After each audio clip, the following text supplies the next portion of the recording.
Agad na tinanong ni Duo, hindi mo ba ako papayagang mag-higanti? Sumagot si Duo, huwag kang mag-alala, mamamatay din sila agad. Dagdag pa niya, habang silang dalawa ay tumalikod at pumasok sa loob. Si Abaydal ay tumingala at nagtanong sa sarili, bakit gagawin ng baliw na tirano ang ganitong bagay? Lumapit si Apes at nagtanong, ano ang gagawin natin sa dalawang yon? Sagot ni Apes, maraming dugo ang nawala kay Dices, pero kung mabilis tayong kumilos, maaari pa siyang mailigtas. Pero si Speos ay tinamaan ng matindi, kahit na may helmet siya. Kung nasira ang kanyang bungo, pansamantala siyang tumigil, kahit na gamitin ang milagrosong lunas ni Esculapaus mula sa mitolohiyang Romano at Griego, maaaring hindi pa rin siya mabuhay. Dapat hindi niyo sila alalahanin ngayon. Ang sarili niyo ang alalahanin, kayo na ang susunod sa arena, sabi ni Apes kay Abydos at sa kanyang grupo. Tumindig si Nises, ang kanyang isipan puno ng mga naglalarong damdamin. Minulat niya ang kanyang mga mata ng malaki, at ang kanyang buong katawan ay nagliyab ng asul na apoy ng galit. Mga damdaming minsang nalimutan ay bumalik na parang hindi nawala kailanman. Ang mga emosyong yun ang nagdala kay Narcissus pabalik sa nakaraan. Nakasakay siya sa kabayo sa isang disyerto, humahabol sa isang bagay. Sa wakas ay naabutan niya ito, at isang sigaw ang umalingaw-ngaw, bilisan mo. Kumilos ka ng mas mabilis. Kung mahuhuli ka, ipapapatay kita. Sa harapan ni Narcissus ay isang grupo ng mga tao na itinali ng mga sundalo at pinilit na maglakad sa disyerto. Pinalo ng isang sundalo ang isang batang babae gamit ang pamalo at sumigaw, maglakad ka ng maayos. Gusto mo bang mamatay? Ang batang babae, nasaktan, ay napasigaw ng instinctibo at pagkatapos ay pumikit. Mula sa malayo, nakita ito ni Narcissus at agad na sumigaw ng galit, tinatawag ang prinsesa. Itinaas niya ang sibat na mahigpit na hawak sa kanyang kamay, habang hawak sa kabilang kamay ang isang malaking espada. Pinaikot niya ang renda ng kanyang kabayo, pinabilis ang takbo nito, galit na galit sa sundalo, hayop ka. Narinig ng sundalo ang ingay at tumingin sa direksyon ng tunog, ngunit hindi niya namalayan na parating na ang kamatayan. Sumugod si Narcissus, ang kanyang mukha puno ng galit, tulad ng kamatayan na handang kumuha ng buhay. Sumigaw siya, papatayin ko kayong lahat. Sabay iwas-iwas ng kanyang espada, inumpisahan niyang patayin ang mga sundalo, simula sa nagpalong sundalo. Pagbalik sa kasalukuyan, hindi niya mapigilan ang kanyang mga damdamin. Iniisip niya, gusto kong patayin silang lahat. Kinagat ni Narcissus ang kanyang labi upang subukang kumalma, ngunit tila imposibleng magawa iyon. Sa sandaling yon, biglang namulat ang kanyang mga mata. Lumapit si Fabrizia, tinapak siya sa balikat, at sinabi, tayo na, oras na natin. Dahan-daang humakbang si Narcissus patungo sa mga armas. Si Apes ay pumili ng sable, si Fabrizia ay pumili ng trident at lambat. Nang pagkakataon na ni Narcissus, dahan-dahan siyang lumapit sa tambak ng mga armas. Tinitingnan ang mga natitira, dalawang matatalim na sibat at pares ng kambal na sable. Dahan-daang ibinaba ni Narcissus ang kanyang hood habang pinagmamasdan ang mga armas. Hinubad ni Narcissus ang kanyang gusot na balabal, na nagpapakita ng kanyang malakas at muscular na katawan. Sa kanyang leeg, may suot siyang kwintas na may jade na pendant na may kakaibang disenyo. Muli, bumalik ang mga alaala ni Narcissus sa nakaraan, kung saan isang dugong pawis na sibat ang itinapon sa lupa. Sa nanginginig na boses, dahan-dahan niyang tinawag ang prinsesa. Nakatiklop siya sa lupa sa sakit, sinabing, tunay na hindi tapat at ignoranteng tao ang aking guro sa hindi pag-unawa sa iyong marangal na layunin. Mula ngayon, hindi na ako papatay ng sinuman sa larangan ng labanan. Tumingin siya sa prinsesa na labis na nababahala at sumigaw, kaya't pakiusap, huwag ka nang umiyak. Ang mga katawan ay nagkalat sa paligid, lumilikha ng isang napakatinding eksena ng dugo. Pagbalik sa katotohanan, tiningnan niya ang jade sa kanyang kamay at naisip ang prinsesa. Umubos si Narcissus ng malalim at lumakad pasulong, pumipili ng isang panggatong, isang armas na walang nakamamatay na kakayahan. Pagkatapos makagawa ng kanyang pagpili, sinabi ni Narcissus sa lahat, tara na, pumasok sina Trace at Duo, at sinabi ni Eunice sa kanila, nagtrabaho kayo ng mabuti. Tumugon si Trace ng may paghamak, isang grupo lang ng mga mahihina, hindi karapat-dapat na kalaban. Narinig iyon ni Eunice at tumawa, sumagot, sige, oras na natin ito. Hindi ito magiging marangal na laban. Tumingin si Eunice sa kanila at nagpatuloy ng seryoso, isang matinding labanan ang malapit ng mangyari. Itinaas niya ang kanyang espada at sinabing, hindi ko kayo pahahabain. Ang estratehiyang ito ay mabilis na makakapagwakas ng laban na ito. Hindi ko na kailangang ipaliwanag ulit, tama ba? Tanong ni Eunice sa kanyang dalawang kasamang sumunod sa kanya. Sumagot ang nakabalding lalaki, nagtitiwala ako sa iyo, kuya. Habang ang mahahabang buhok sa tabi niya ay kinagat ang kanyang mga ngipin at sinabing, ayoko ring maging sikat sa mga Romano. Sa kabilang bahagi, pagdating nila sa pinto, lumingon si Fabrizia at tinawag si Narcissus. Nang marinig ang kanyang pangalan, tumingin si Narcissus na may naguguluhang ekspresyon. Sinabi ni Fabrizia, dapat kong aminin na ikaw ang pinakasikat na gladiator sa mga araw na ito. Pero hindi mo pa talaga napatunayan ang iyong sarili sa isang tunay na laban, hindi ba? Sa kabilang banda, kami ni Apes ang tanging mga tao na lumalaban sa mataas na liga sa mahabang panahon. Sa pagdinig nito, tila naunawaan ni Narcissus ang kanyang punto at nagtanong para tiyakin, alam ko ang ibig mong sabihin, pero nag-isip si Narcissus sa kanyang sarili, nagtutukayo ba sila ngayon? Hindi ba ito ang tamang oras? Biglang sumigaw si Apes. Yan ang dahilan kung bakit ang mga karanasang veterano ang hahawak sa lahat, hindi mo na kailangang mag-alala. Sabi niya na may ngiti. Pagkatapos sabihin yun, nag-fist bump sila ni Fabrizia at nagtawanan ng malakas. Nakita silang ganun kasaya, sinundan ni Narcissus ang kanilang magandang pakiramdam at sumagot, iiwan ko ito sa inyo, habang nag-iisip, bakit ako nag-aalala? Lumipat ang eksena sa labas ng arena. Isang malakas na boses ang tumawag para sa mga mandirigma na pumasok. Sa isang panig ay ang grupo ni Eunice, habang sa kabilang panig ay ang grupo ni Febo na kasama si Narcissus. Nakatingin si Lucius Antonines sa ibaba at nakita si Narcissus. Siya ay labis na nasa sabik, tumawa ng malakas at nagsabing, sa wakas, papasok na si Narcissus sa laban at nagkaroon siya ng matinding interes sa laban. Lumingon si Lucius Antonines at tinawag ng malakas, Komandante. Agad na sumagot si Bernies, oo, inyong kamahalan. Tumingin si Lucius Antonines pababa at nagtanong, yung nasa gitna ba ay si Eunice? Tumugon si Bernies, oo, inyong kamahalan. Lumino ang mga mata ni Lucius Antonines at ngumiti ng masama, sinabing, talagang ibang-iba ang atmosfera, gaya ng sinabi mo. Dapat siya'y napakalakas, di ba? Niyuko si Bernies bilang paggalang at sumagot, oo. Siya ay kilala bilang anak ng langit sa mga barbaro sa kanluran. Bagamat nakakahiya, kailangan kong aminin na wala pa akong nakita na mas malakas sa kanya sa isang laban. Tumawa ng masama si Lucius Antonines at sinabi, ayos, napakaganda. Talagang nakagawa ka ng isang kapansin-pansing bagay. Sa kaibahan sa kasiyahan ni Lucius Antonines, si Reus, na may hawak na baso ng alak, ay nag-aalala at nag-isip, sa huli, lahat ay nakadepende pa rin sa laban na ito. Uminom siya ng kaunti at tahimik na nanalangin, sana mangyari niyo ito. Si CA, na puno ng pagkabahala, ay kinagat ang kanyang labi at nag-isip, tiyak na mananalo si Narcissus kahit na ang kanyang kalaban ay isang prinsipe. Bamaling si Bernies kay Ross na may mapagmayabang ng ngiti, nag-iisip, natatakot siya. Kapag panahon na ni Eunice, tiyak na matatapos na ang pastahan na ito.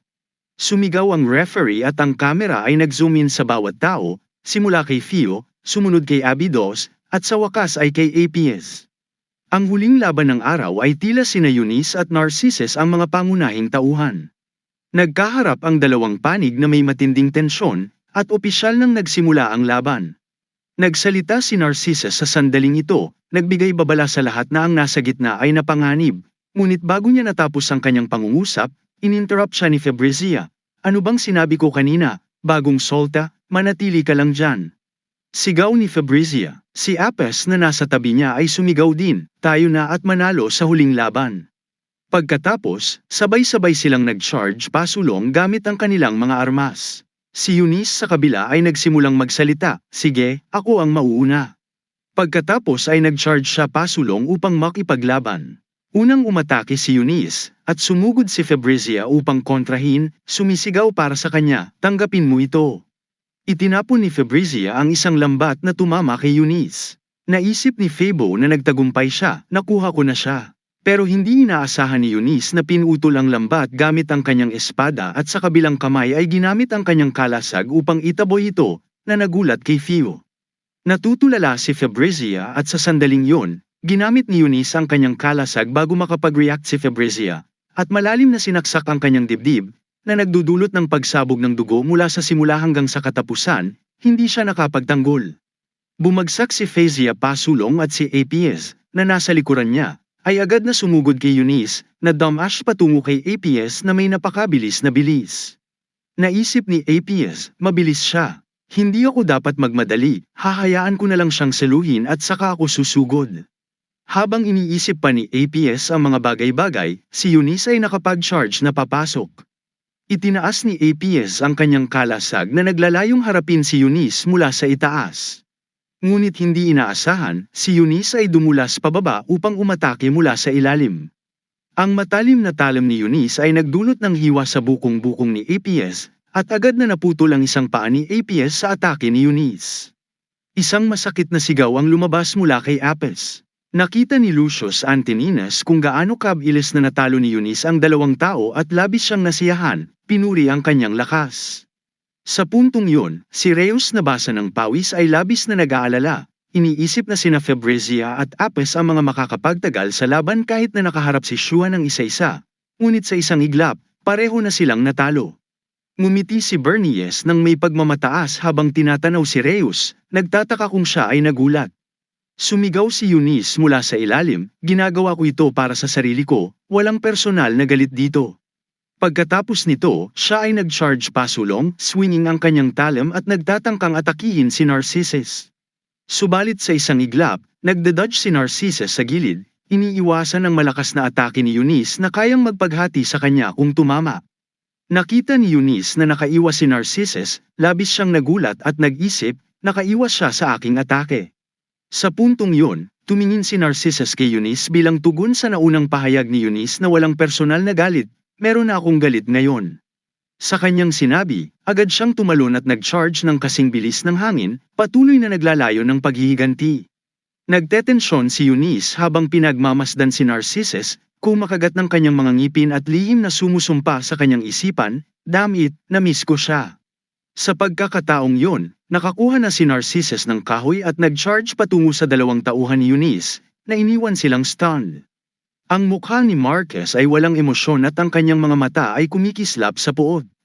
Ang kalbo ay sumigaw sa takot, si Brad ay nag-charge sa atin. Ang isa pang nasa tabi niya na labis na nagulat ay sumigaw pabalik, hindi ko maisip na naiwasan niya ang emperador na parang kidlat.